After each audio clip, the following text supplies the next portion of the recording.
Habe die Ehre, da sind wir wieder beim Kassettenschwarz, im besten Newsformat, den es auf der Welt gibt.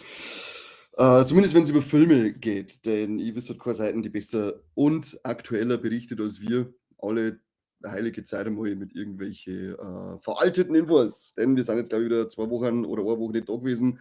Trotzdem bringe ich alles mit, was auch davor war, weil ja, ihr seid ja selber, glaube ich, nicht fähig dazu, dass euch Informationen rausholt. Drum mache ich das. Da ist schon wieder Klaus Schiller am Start, sagt Hallihallo, hab die Ehre. Schön, dass du da bist und auch den Rest, der nur nicht reinschreibt. Seise ist auch da. Servus, servus. So, ich hoffe, ihr habt alle Fasching gut überstanden. Was fort? Wie schaut's aus, Buben? Ich habe nur einen Rosenmontag mitgenommen, habe aber bis heute gebraucht, dass ich wieder lebendig werde. Nein, es klang wie bei der Maschine. Ich bin am Dienstag um 6 in der Früh aufgestanden und war sofort wieder fit wie eins Turnschuh. Sind ja gerade immer so Ausreden für Leute, die nicht einfach jetzt Wochenende durchfeiern können, dass sie aufgrund vom Alter das nicht aushalten. Der Sessel Sepp und Krawallmaus. Schön, dass du da seid. Für den Sessel Sepp heute wieder Unboxing, gell? Pokémonsens haben wir jetzt wieder da für die hier. Obsidian Flammen, Obsidian Flame und dann auch noch OP14 One Piece. Ist anscheinend auch schon wieder das 15er in der Mache oder kommt schon bald raus. Ich kenne mich da überhaupt nicht aus. Ich weiß gar nicht, wann das Zeug irgendwie kommt. Hoffe mir nur, dass der Müller, wo ich einkaufe, ein paar Booster für uns hat, damit wir da sauber unboxen können. Kann ich so der 1000 Sass? Ja, ist er absolut, ja. Absolut, absolut. Mir ist aufgefallen, dass wir wieder mal die letzten Wochen wie die Vollidioten einfach nicht unser Intro hergesagt haben. Drum machen wir das heute gleich mal wieder zum Anfang extra dieses Intro erstellt und nie gezeigt. Genieße es. Hier ist der beste bayerische Podcast der Welt mit den Kassettenthemen. Zauberhaftigst, würde ich sagen. Zauberhaftigst. Auch wenn viele Leute da mitgewirkt haben bei dem Dreh, bin meistens ich ganz allein da, weil ich einfach forever alone bin. Keine Unterstützung von meinen Kollegen. Alles Schweine. Allesamt. Übrigens, jetzt muss ich mir kurz ein Riesendanke an Lukas geben. Der Lukas von die Scary Movies hat mir hier diesen wundervollen Pulli geschenkt mit dem Jason da drauf. Zauberhaft, schön warm, ich schwitze wie ein Schwein in dem Pulli, aber ich ziehe es durch und lasse jetzt die ganze Folge hier an und ich schwitze halt einfach, sitze halt einfach in meinem Arschwasser. Michel Bernard sagt da hallo, sagen wir da auch zurück. Und Jason ist natürlich ein gutes Stichwort, denn alle, die den ersten Teil, Freitag der 13. noch nie gesehen haben, sollten morgen in die Nacht des guten Geschmacks gehen, denn in Vilsbiburg, Neufahren, Erding und Waldkraiburg ist morgen um 21:45 Uhr wieder Nacht des guten Geschmacks mit im ersten Teil Freitag der 13. Leider ein bisschen verspätet, letzte Woche war es cooler gewesen, aber da bin ich leider nicht in der Planung mit drinnen. Doch wurscht ist es auch, sage ich mal, denn alle, die den noch nicht gesehen haben, sollten den unbedingt morgen anschauen, weil überhaupt keiner hat gesehen und zweitens im Kino das Ding zum Erleben ist sowieso geil. Ich bin vertreten in Vilsbiburg, also wer Schwengel schütteln möchte, der darf gerne auf Vilsbiburg kommen und das machen. Nicht durchziehen, ausziehen. Mach du erst einmal ein Abo, bevor du dir irgendwelche Forderungen stellst, gell? Du Seekuh, ist ja unglaublich. Klang ich schon wieder. Kein Cent nicht einer steuern, aber mein Ranzen hier nuckert im Kassettenschmerz singen wollen. So geht diese nix. So geht diese nix. Fangen wir an. Wieder mal mit Trailer, die wir uns gern anschauen daten, aber natürlich nicht anschauen dürfen, weil Internet, YouTube dann ganz böse auf uns diese. Es gab, glaube ich, jetzt zu der dritten Staffel House of the Dragon, den ersten Teaser. Und dazu auch ein wundervolles Poster, ungefähr so wundervoll wie die Poster, die wir damals zu Staffel 2 auch gekriegt haben, die eigentlich überhaupt nichts sehr aussagen. Aber halt einfach die Leute von Fong 1 Serie da hier dann, wenn es finden da, dann da ist er ja sofort sagen, da schon her, da ist. Beer Wild habe ich die Ehre. From Fire Comes Darkness, also der Trailer ist auf alle Fälle actionreicher als dieses Poster. Es schaut schon mal nach einer fetten Riesenseeschlacht aus. Drachen, See, Schiffe auf der See, Drachen fliegen über die See und über die Schiffe, viel Feuer, alles explodiert. Schaut gut aus, haben wir Bock drauf. Ist ja dann schon die vorletzte Staffel, denn mit Staffel 4 endet House of the Dragon. Hat irgendjemand einen Heckenritter schon geschaut? Ich habe noch nicht reinschauen können. Ich habe mir zwar HBO Max jetzt rauslassen, aber leider noch nicht geschafft, dass ich da reinlunz. Das werden wir jetzt demnächst einmal machen. Was haben wir noch für Trailer hier? Im Juni ist übrigens Start dieser ähm, dritten Staffel. Dann haben wir einen neuen Trailer zu Lee Cronins The Mummy. Und ja, jetzt weiß ich auch, was bei den ersten Stimmen gemeint war mit, ja, schaut irgendwie nicht so nach die Mumie, wie wir es jetzt da erwarten, aus, sondern eher ein bisschen so nach einem Thriller und einem übernatürlichen Thriller. Ich muss sagen, der Trailer schaut jetzt, er schaut zwar gut aus, aber hebt sich nicht sonderlich ab von irgendwie andere Geister oder ja, Geister-Gruselfilme. Gerade, dass wir eben diesmal scheinbar eine Mumie haben, die dafür ein bisschen verantwortlich ist. Aber kann trotzdem an sich Spaß machen und ein paar gute Schocker auf Lager haben, soweit ich das jetzt aus dem Trailer raus beurteilen kann. Anschauen werden wir uns ja auf alle Fälle, da ich sagen, oder Leute?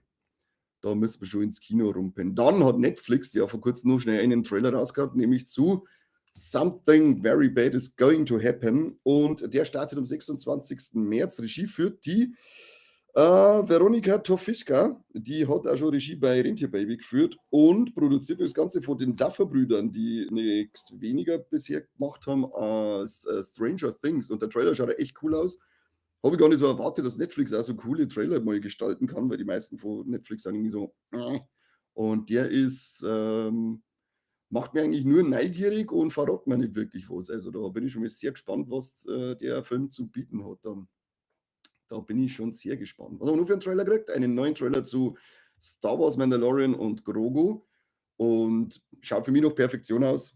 Und das sogar ohne Star Wars Brille jetzt einmal in dem Moment, weil das Ding, also die Serie war schon hervorragend und die Trailer zu den Filmen bisher schauen nach viel geilen handgemachten Effekten aus. Das schaut alles gut aus, auch diese CGI-Effekte.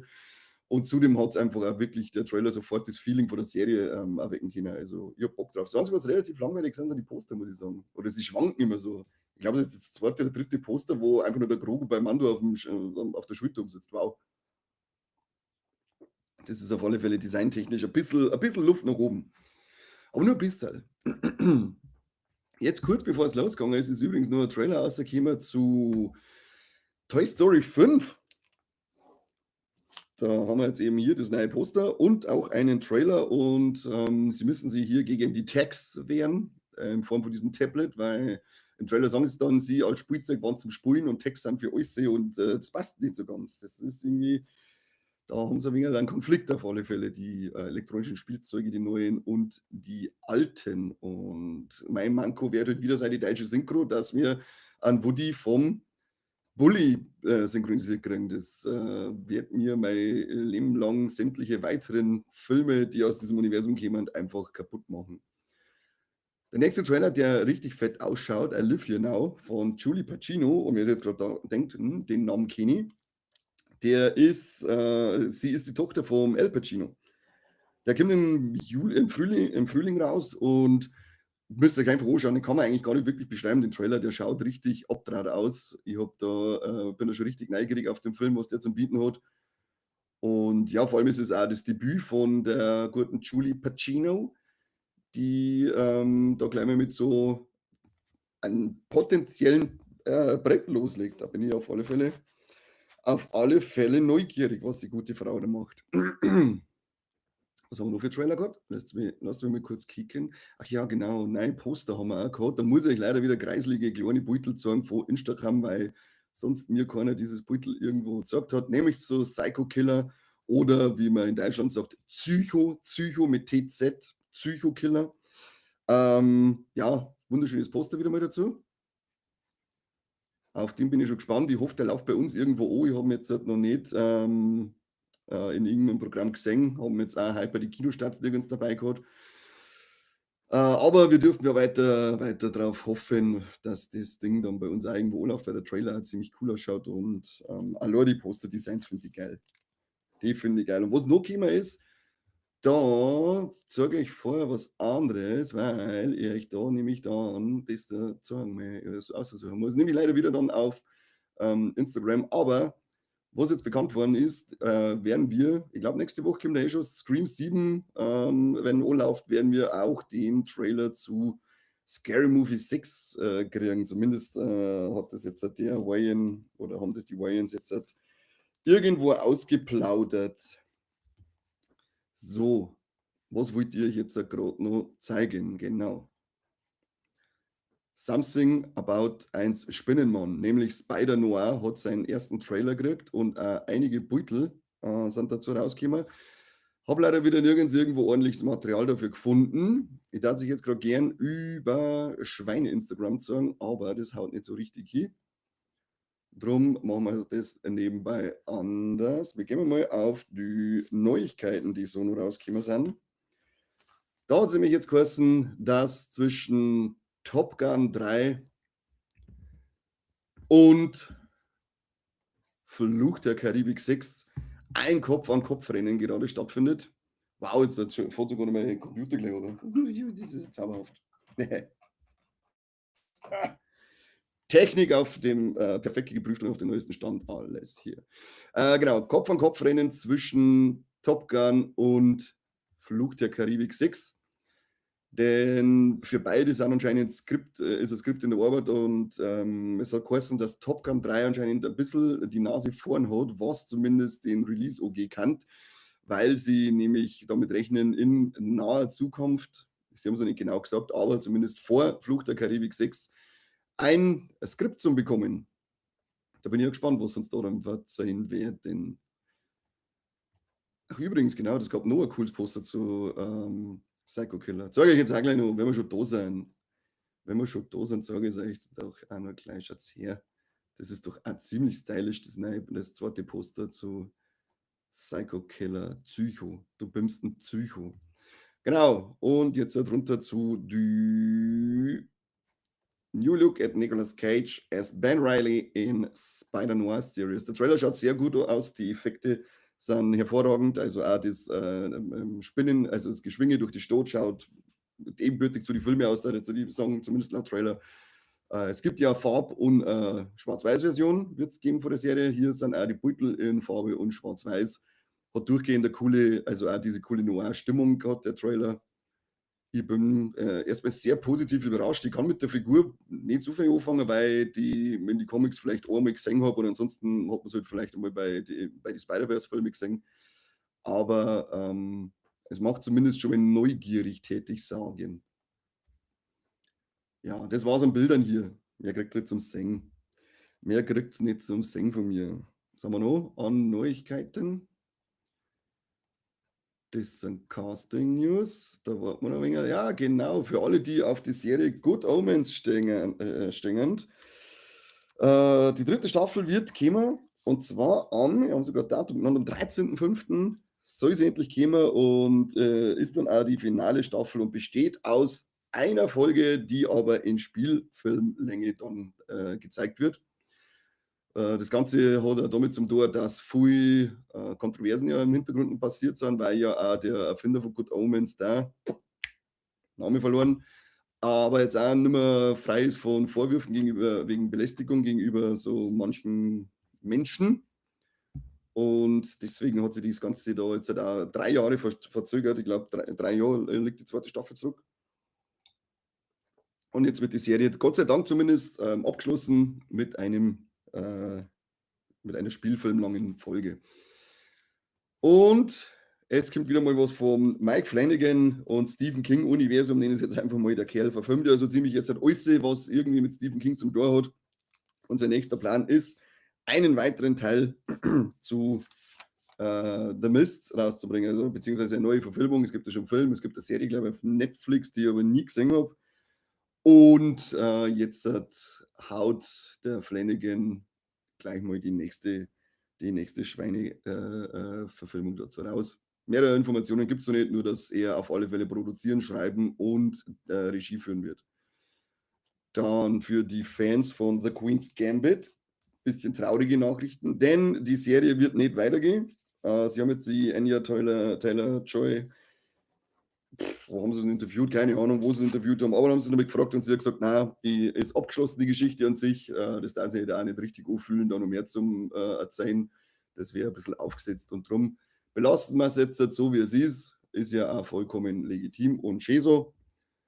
Ich habe die Serie nicht gesehen, ich weiß nicht, ob es irgendjemand von euch gesehen hat und sagen kann, ob es da noch mehr zum Erzählen gegeben hätte.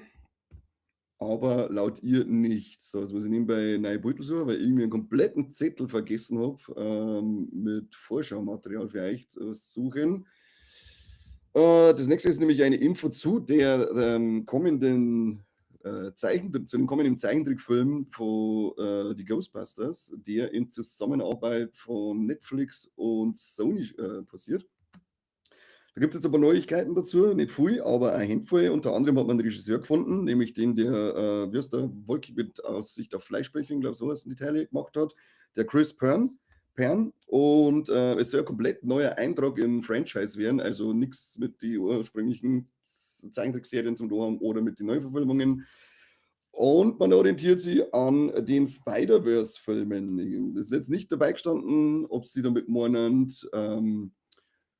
im Stil oder an der Erzählweise oder sonst irgendetwas, nur dass sie daran orientiert wird. Dann haben wir eine IP, die ja auch wieder freigegeben worden ist, um Filme damit zu machen. Die habe ich vor einiger Zeit schon mal davor erzählt, nämlich die Betty Boop, die alte Nudel. Viele kennen es vielleicht auch schon nur aus Drawn Together. Und der Film Betty's Revenge ist, ich glaube, letzte Woche oder sogar die Woche einfach auf Amazon irgendwo auf irgendeinem Kanal, zumindest bei den Amis auf irgendeinem Kanal veröffentlicht worden, kann man sie leihen. Bei uns habe ich jetzt noch nicht gefunden, muss aber noch mal schauen, ob sie das vielleicht mittlerweile geändert hat und wir uns Betty's Revenge anschauen können für alle Fans, die jetzt vor allem auf diese Reihe, auf diese Schwämme an Winnie Pooh und Pinocchio und was weiß ich, was wir jetzt gemacht haben, Stängern, kann das wahrscheinlich auch sie werden, weil die Entstehungsgeschichte für den Film ist ja, glaube ich, ähnlich, dass die IP freigegeben worden ist. Tod Brownstein aus Drawn Together, herrlich. Ja, die war super. Es ist geil mit dem Brotmesser, wie gekritzt hat, statt mit den normalen Klingen. Oder was am Strand liegt, weil es so fett ist wie ein Wal. Oh. Drawn Together Beste. Und die Frechheit, größte Frechheit war damals Drawn Together, die Box, die sie rausgebracht haben. Da habe ich mich gefreut, weil Drawn Together war ja immer ein bisschen zensiert bei uns. Hat es geheißen, es gibt jetzt eine unzensierte Box raus von Drawn Together, endlich. Und dann, wenn ich mir das Ding kaufe, schau Gott sei Dank nochmal hinten drauf, weil es dann nämlich geheißen hat, Moment mal, es ist schon unzensiert, aber die zensierten Szenen werden nur in die Specials praktisch hergezeigt. Was soll ich das? Nicht ganz dicht oder was? Kann es mal schenken. Haben wir die Box leider nie gekauft. War jetzt sehr traurig. Was mich glücklich macht, ist eine neue Meldung zu Die Mumie 4 mit Brandon Fraser und der Rachel Weißwurst, ich weiß es nicht. Die haben jetzt nämlich offiziell unterschrieben, dass sie zurückkommen für einen 4. Teil und der hat aber schon sein Startdatum am 19.05.2028. Das ist doch schön, oder? Das ist doch schön, dass wir da jetzt wirklich noch eine Fortsetzung kriegen. Ich habe nicht mehr dran gedacht, aber es geschehen ein Wunder. So, jetzt muss ich euch da kurz was raussuchen, ob ihr das Spiel kennt, denn es kommt ein. So, jetzt sind Leute für Schweinsbeutel hier. Es kommt ein Film außer zu dem Spiel Hungry Hungry Hippos. Und ich war zuerst ein wenig verdutzt, was das überhaupt sein soll, aber dann, wenn man die Beutel sagt, dann sagt man, ja, hat man schon mal gesehen, oder? Schauen wir mal kurz, ob wir den Film dazu finden. Da gibt es nämlich das erste Bild dazu, in dem sich eine Dame gegen ein Rudel hungriger Hippos wehren muss. Leider ist dieses Szenenbeutel jetzt hier nirgends verfügbar, dafür ein Poster, das möchte ich dazu sagen. Ob das echt ist, weiß ich nicht, ist mir vollkommen wurscht, aber dann wisst ihr zumindest, dass gefährlich wird, weil hungrige Hippos kämen und Leid essen, wie im echten Leben. Scheiß Nilpferde, die sind voll narrisch. Die sind richtig narrisch und aggressiv und beißen über es dann. Die BBDU. Das war's an Neuigkeiten. Ich kontrolliere mich kurz, nicht, dass ich euch irgendwas vorenthalte. Damit könnte ich nämlich nicht leben. Ihr wisst es, Leute. Ihr wisst es. Na, habe ich nichts vorenthalten. Drum machen wir jetzt halt mal eine kurze Nebenmeldung ist, Jason Momoa ist wieder mal in einem Film gecastet. Wer hätte es gedacht? Nämlich in Helldivers, der Spieleverfilmung, die kommen wird 2027 im Herbst 2027. Ja, aber ungefähr bei jedem dritten Film ist ja der Jason Momoa mittlerweile dabei. Stephen Amell, keine Ahnung, wie man den wieder ausspricht. Mach das Beutelkraus, du Schwein. Er ist auf alle Fälle jetzt gecastet für ein kommendes Baywatch-Reboot von Fox. Das habe ich auch nicht auf dem Schirm gehabt, dass wir nochmal was von Baywatch jetzt kriegen. Ich wollte das Beutel groß machen, aber IMDb sagt, nee. Auf alle Fälle kennt man von Arrow und manche kennen ihn wahrscheinlich auch noch von Wrestling. Er spielt dann an David Hasselhoff, seinen Sohn, den wird der Kosten Hobie Butchernan. Fragt mich nicht, ich habe die Serie nie wirklich verfolgt und angeschaut. Aber wir kriegen ein Reboot, das ist ganz wichtig. Und dann haben wir noch die McKenna Grace.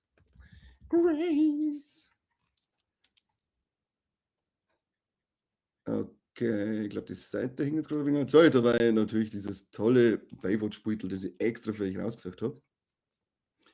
Richtig, richtig zauberhaft. Natürlich das von dem alten Shit, weil das ist nämlich der Shit. Den naja, Shit mengen wir nicht. Hat eigentlich irgendjemand, gibt es von Baywatch sogar 2 Filme mit dem The Rock? Ich weiß es gar nicht. Dinge gesehen. Kann man sich das anschauen oder ist das alles Käse? Ich tippe mal auf Letzteres. So, jetzt hat noch ein zweites Casting, ein weiteres Casting für Scooby-Doo. Da macht nämlich Netflix gerade eine Live-Action-Serie. Und gecastet worden ist die McKenna Grace als Daphne. Und zwar diese gute Frau hier. Und die McKenna Grace ist dann diesen guten Frau hier. Schauen wir, was das mir gerade geschrieben das Beutel. Ja, da schon hier. Da schon hier. Es funktioniert, wenn man einfach nochmal ein bisschen neu aufmacht. Das ist jetzt zauberhaft. Computer, du bist so toll zu mir. Kenner McGrace, wo haben die Nummer gespielt? Let's have eins Look. Begabt, Tonja, Ghostbusters. Ach ja, klar, siehst du es. Kenne ich ja, wenn sie die lokal hat. Wenn sie die lokal hat, jetzt kennen wir uns aus. Ja, auf alle Fälle kriegen wir Scooby-Doo Realserie und das ist die Daphne. Das war's an Neuigkeiten, Leute. Das war's an Neuigkeiten, Leute. Für das, dass wir das 2 Wochen auslassen haben, oder eine Woche auslassen haben, geht's relativ zackig. Ich bin halt einfach ein Hundling. Was sagt Krawall mal so? Ich glaube, es gibt Shit, einen Baywatch-Film, den habe ich gesehen. Storytechnisch nicht der Reißer, aber schön Leute zum Anschauen. Wie ein Porno praktisch. Wie ein Porno praktisch. Also die Beschreibung passt auf jeden Porno. Aber ich weiß eigentlich nur in The Rock. Und mein Katz schreit, warum auch immer.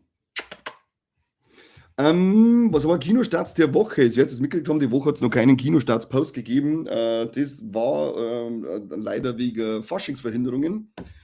Da muss ich mich ganz furchtbar, furchtbar herzlich und unterwürfig bei euch entschuldigen, aber meine Kollegen hätten es auch machen können und wollten einfach nicht. Dreckschweine. Also bitte überall kommentieren, Dreckschwein-Kollegen vom Kani. Es läuft die Woche Goat, Bock auf große Sprünge. Das ist dieser Animationsfilm mit der Basketball spielenden, was war es? Ja, Goat, Ziegel. Das wird schon wieder, ja, für die gibt es eine Möpse. Geil Möpse. Aber ich möchte nur an John, an The Rock seine singen. Das sind die einzigen Möpse, die mich interessieren. Dann haben wir Scarlett, einen Anime-Film und Cold Storage, auf den bin ich schon neugierig mit dem Joey Carey, der und Liam Neeson, der schaut ganz witzig aus. Kann cool werden, kann aber riesiger Mist werden. Der hat irgendwie, hat der Trailer nicht viel Interpretationsspielraum lassen, eben außer, oder eigentlich sehr großen, von voll geil bis voll scheiße. Mal gucken. Dann haben wir noch The Moment, irgendein Drama, von dem ich noch nichts gehört habe. Das Flüstern der Wälder, eine Dokumentation. Und Dust Bunny läuft jetzt halt auch diese Woche. Soll jetzt euch unbedingt anschauen. Wir haben dazu schon Folge gemacht. Wir haben den mal in der Sneak gesehen. Also, wer auf Dust Bunny Bock hat, hört sich unsere Folge an. Und das ist ein unglaublich schöner Märchenfilm gewesen. Ich habe da eine richtig schöne Zeit damit gehabt und kann den nur empfehlen. Drum, wenn er bei euch irgendwo im Kino läuft, das Bunny, dann haut es nicht ein. Dead of Winter, eisige Stille, irgendein Action-Thriller. Sie glauben an Engelherr Drowak. Ja, Suleimans Geschichte, nicht Soli. Wovon sollen wir träumen? Oh, jetzt kommt wieder nur Mist. Ja, das war's an Kinostarts. Ein bisschen was da schon laufen. Ich hätte so gern St. Help noch gesehen im Kino, aber Schweinefilm ist anscheinend innerhalb von 57 Minuten wieder aus sämtliche Programme genommen worden. Dreckschweine, ich flippe komplett aus. Naja, Platz 10 der Kinostarts vom 6. bis 12.02. Platz 10 ist Netflix mit His and Hers, der Miniserie.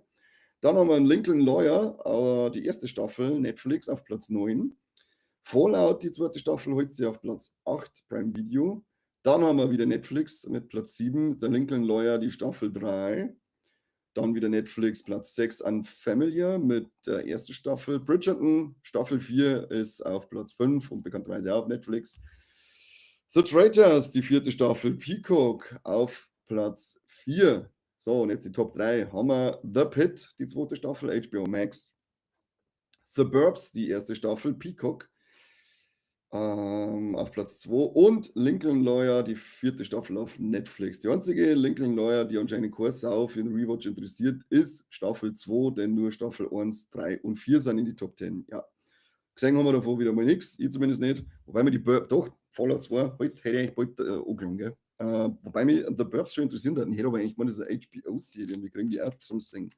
Mal gucken, wir haben da für uns irgendwo mal den Peacock-Scheiß zum Streamen. Ich habe es irgendwie immer noch nicht umrissen, dass ich mir nachschaue, wo Peacock-Serien eigentlich ausgestrahlt werden bei uns. So, machen wir mal eins Unboxing.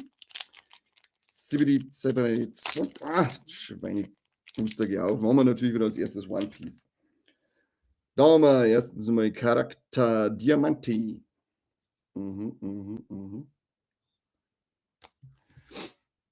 Da muss ich mir jetzt natürlich da mal rüberschmeißen, damit ich das schon sehe. Dann haben wir einen Johnny. Johnny. Dann Edgar Newgate, Whitebeard. Und die Ryuma. Ach ja, das sehen jetzt nicht. Eine Eventkarte, I heard the sound of a lady's teardrops falling. Oh my gosh. Charlotte Pudding. Kosuki Sukiyaki. Was ist eigentlich mit Null da oben? Was ist mit ihm? Dann haben wir wieder ein Event, den Christian Cutlass oder so, was auch immer. Cut? Naja, wird schon passen. Und noch ein Event, Hurry Up and Make Me the Pirate King. Stimmt, ja, zacki, schneller. Das dauert schon sau zu lang, fast 1200 Folgen. So, jetzt haben wir Character Chew. Jetzt glitzert es hier mal ein bisschen. Shanks. Und dann nochmal Glitzer, Shanks. Diese Schemel mit so einem Full Artwork. Die kann vielleicht sogar mal in Zwickel 20 wert sein. Das war ja zauberhaft. Aber es ist ein schönes Artwork, das gefällt mir. Das gefällt ihm an Buben. Final Fantasy wird es wahrscheinlich keine Unboxings mehr geben. Die werden anscheinend nicht mehr verkauft oder nur noch für teuer Geld. Bin ich raus bei teuer Geld. Dafür, vielleicht, wenn ich Lust habe und Kohlen übrig habe, vielleicht machen wir das Naruto Gaming Trading Game mit. Da bin ich schon wieder ein bisschen im Modus, wenn ich die ganzen Artworks sehe. Und Naruto sowieso einer meiner Lieblings-Animes ist. Fuck, Alter, wann soll ich das Neueste zahlen? Ich muss jetzt noch meinen Kredit aufnehmen, dann alles kaufen und mich dann irgendwo absetzen, was ich nicht mehr kriege. Vielleicht auf Epstein Island oder so jetzt. Wundert mich, dass mir noch keiner angeschrieben hat, weil ich ihm das Ding da auftreibe. Aber ich war nur zuständig für das Witz jetzt sein, das habe ich nicht gemacht. So, schauen wir mal, was der Bogler machen kann. Ja, Clef, Rückwärtskick. Ja. Dann haben wir ein Toxel, das sich vorwagen tut. Ein Knarbon, leichter Hieb und dann glirrt's. Ein Gladiantri mit einem Dreifachschnitt. Soro-Style. So, dann haben wir Flunschlig, maßgefertigte Falle und da tut es dann da drinnen Kollen tun. Nach Tara, erst Finte und eine pechschwarze Klinge. Das wird ein bisschen irgendwie so Full Art nach Tara sein. Da war ja wegen was verdient mit der Nausch. Poppy. So, jetzt haben wir Hundimon. Hundimon ist immer gut. Ein Froxy mit einem Hupfversuch. Dann noch die Trainerkarte Unterstützer Sagaria mit einem Full Artwork. Das kann für den Zwickel 20 wert sein und tut schön schillern tun. Zauberhaftigst. und Basisenergie, Kampf, bum bum. Ja, 2 Full Artworks in 2 Booster, das ist doch toll. Wenn es unglaublich sagenumwobene Tausende Euros wert ist, dann schreibe ich es euch wieder unter die Folge einer. Ansonsten sage ich danke für alle, die zugeschaut haben. Das war wieder zauberhaftig. Gibt es wieder dicke Kartoffeln für alle. Schlaft jetzt noch eure restlichen Faschingsschmerzen aus, sowas. Kurzen Drachenlord-Style Schlangenvoll gehört. Eure Faschingsschmerzen nur ausschlafen bis nächste Woche. Ihr habt die Woche eine neue Folge von uns gekriegt, aber ich kann gerade nicht einmal sagen, welche das war. Wegen Rosenmontag. Dafür hört uns nächste Woche wahrscheinlich, wenn alles gut läuft, zumindest mit dem Kassettenschmerz.